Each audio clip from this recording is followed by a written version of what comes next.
Something tells me I'm being catfished. I'm ready to talk about it. Let's go.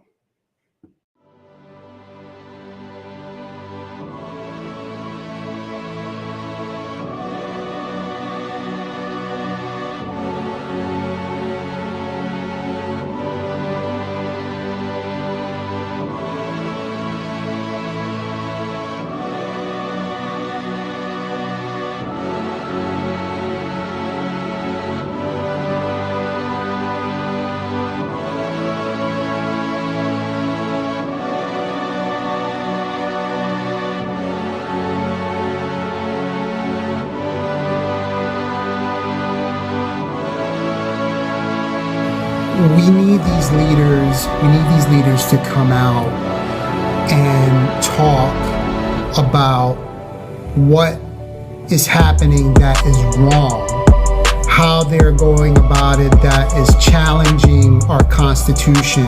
We as a people, if democracy is not dead, we as a people need to come together.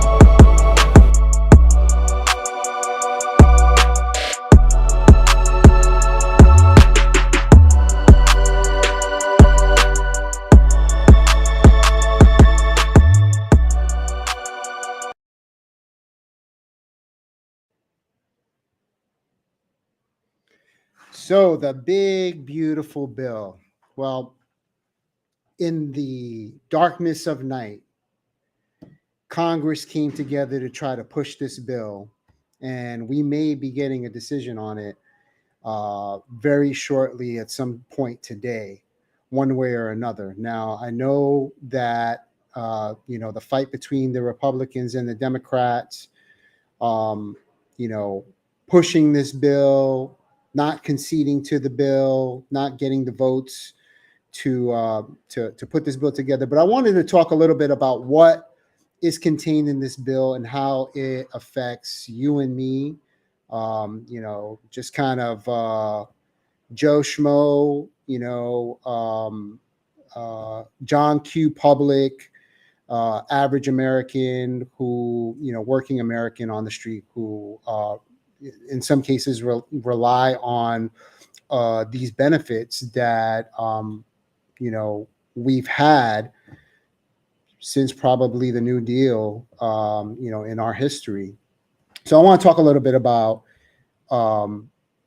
the big, beautiful bill in terms of what they're calling it and what it means to us one by one. So what's in the big, beautiful budget bill? Well, the first thing we talk about is the cuts to Medicaid that would leave 8.6 million people uninsured. So what does that mean? Well, basically, federal subsidies would cut Medicaid. It would be reduced by $698 billion, almost $700 billion. So you think about that. What does that mean for you and me? It means a lot for a lot of people in this country who rely on Medicaid. That may not be working, for jobs who are insured through their companies for health insurance. Millions of people who rely on it for their children, Medicaid for their children. Are people who are gig, in the gig economy. Like the gig economy is really, really big in this country, and rely on Medicaid. It would be absolutely horrible to cut over $700 million in Medicaid. And number two, it cuts $290 billion from SNAP. And so 62% of SNAP households who have children that rely on these benefits, 20% of SNAP households have veterans that rely on the benefits. So think about, across this country, how many people that's going to affect. And this is what they have on the table. This is what that we're talking about in regards to across this country, the effects that we have. And you and I both, we know that if you are not directly affected by this, someone who's affected by this, either a family member, a friend, your neighbor. Think of the numbers and the percentages that this entails, and you are going to know plenty of people who are going to be affected by this one way or another in your surrounding communities. So those are a few things. I want to play something really quick, and this is something new that just came up in regards to these different things. Like this bill, it started as 27 pages and now it's over 1,000 pages.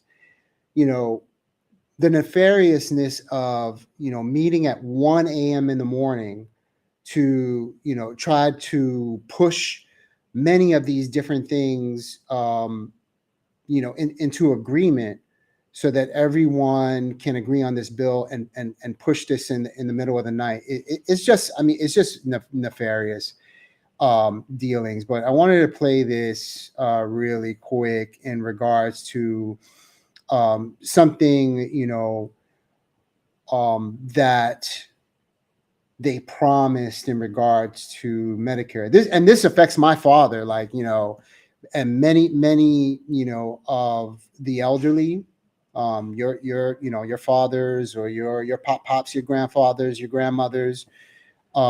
This affects everyone that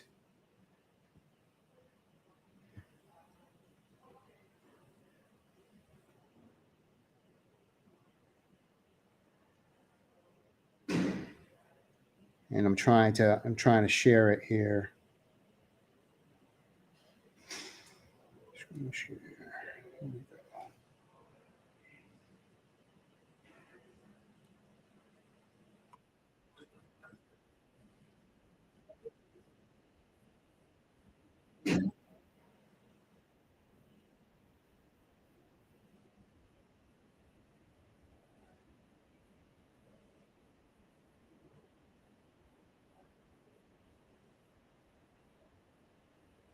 I mean, it's not sharing, but let's.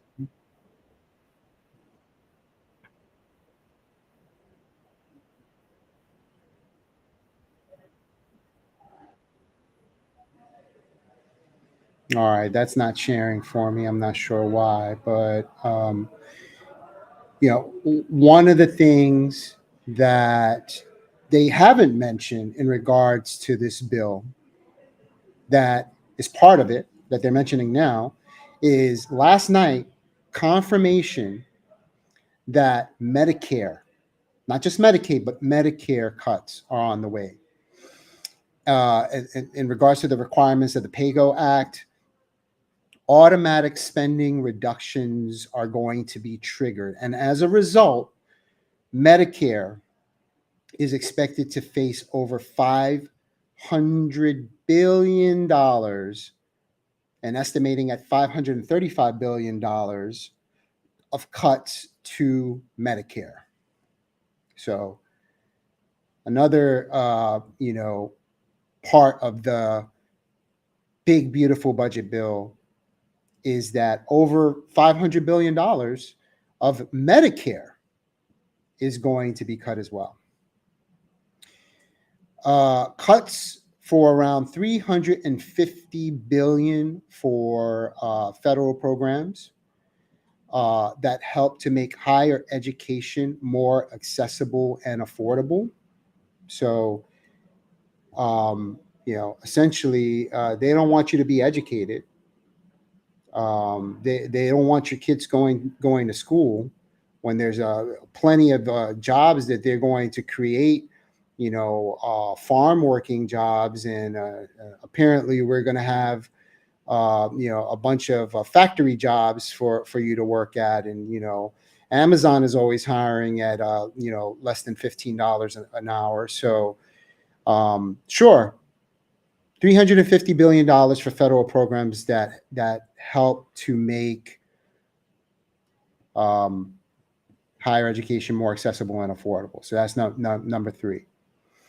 Number four, a $68,000 tax cut for millionaires and $300,000 tax cut for households in the top 0.1% while raising taxes and doing nothing for the middle class and lower class and 33 million working class households. So that's part of the tax bill as well. All right. And then finally, raising the debt ceiling to $4 trillion. One of the things in the campaign that they said that they would not do. So these are the things that's in the big, beautiful budget bill. And, it's very, very unfortunate. You need to call your congressman, congressperson, senators, and representatives alike. If you agree that this is not going to benefit you, benefit your family, benefit your friends, and benefit your community, I would suggest contacting the people that are, representing you. And that's all I got, folks.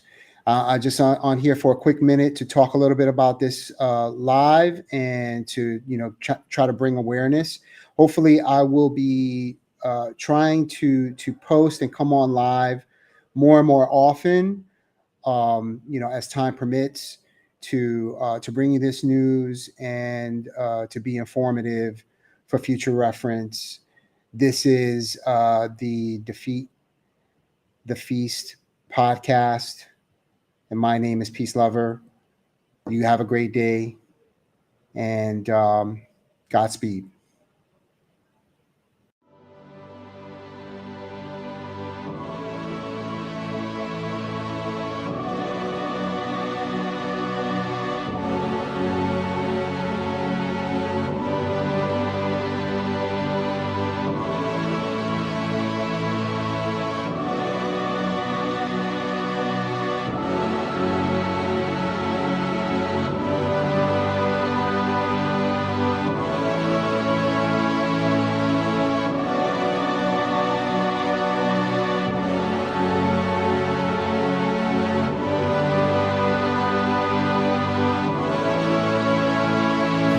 We need these leaders to come out and talk about what is happening that is wrong, how they're going about it that is challenging our Constitution.